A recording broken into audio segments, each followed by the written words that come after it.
জুলাই গণঅভ্যুত্থানে নিহতদের স্মরণে ঢাকা বিশ্ববিদ্যালয় কেন্দ্রীয় ছাত্র সংসদ ডাকসুতে জুলাই স্মৃতি সংগ্রহশালা করা হয়েছে। সোমবার এটি উদ্বোধন করেন ছাত্র জনতার আন্দোলনে নিহতদের পরিবারের সদস্যরা।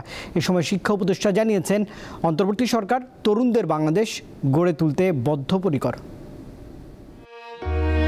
স্লোগানে স্লোগানে মুখরিত রাজপথ কিংবা রক্তমাখা জামা। 2024 সালের জুলাই আগস্টের গণ অভ্যুত্থানের সেই চিত্র ফুটে উঠেছে জুলাই স্মৃতি সংগ্রহশালায়। ঢাকা বিশ্ববিদ্যালয়ের কেন্দ্রীয় ছাত্র সংসদ ডাকসু ভবনের দ্বিতীয় তলার একটি কক্ষ ও সিঁড়িতে স্থান পেয়েছে এই সব স্মৃতি। আলোকচিত্র ও দেয়াল লিখনের মাধ্যমে তুলে ধরা হয় দুঃশাসনের বিরুদ্ধে ছাত্র জনতার সংগ্রামের কথা। আরও স্থান পেয়েছে জুলাই যোদ্ধাদের ব্যবহৃত ছবি, ঘড়ি, জুতা, জামা কাপড়, চশমা, বই, খাতা, কলম ও ব্যাগ থেকে শুরু করে ব্যক্তিগত ডায়েরি।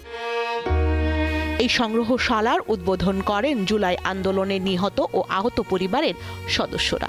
যে সুন্দর বাংলাদেশ গড়ার স্বপ্ন নিয়ে তারা তাদের জীবনটাকে বিলিয়ে দিয়েছিল, সেই সুন্দর বাংলাদেশ যেন আমরা পেতে পারি। অন্তর্বর্তীকালীন সরকার আছে, এই আমাদের বৈষম্য দূর করার জন্য তারা যেন তাদের সাধ্য অনুযায়ী চেষ্টা করে যায়। উদ্বোধনী অনুষ্ঠানে উপস্থিত ছিলেন শিক্ষা উপদেষ্টা ও ঢাকা বিশ্ববিদ্যালয়ের উপাচার্য সহ আমন্ত্রিতরা।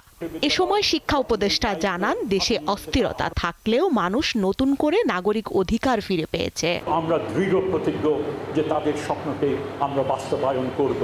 আগামীতে এই সংগ্রহশালাকে বিস্তৃত করে একটি পূর্ণাঙ্গ স্মৃতি জাদুঘরে পরিণত করার কথা জানান ঢাকা বিশ্ববিদ্যালয়ের উপাচার্য।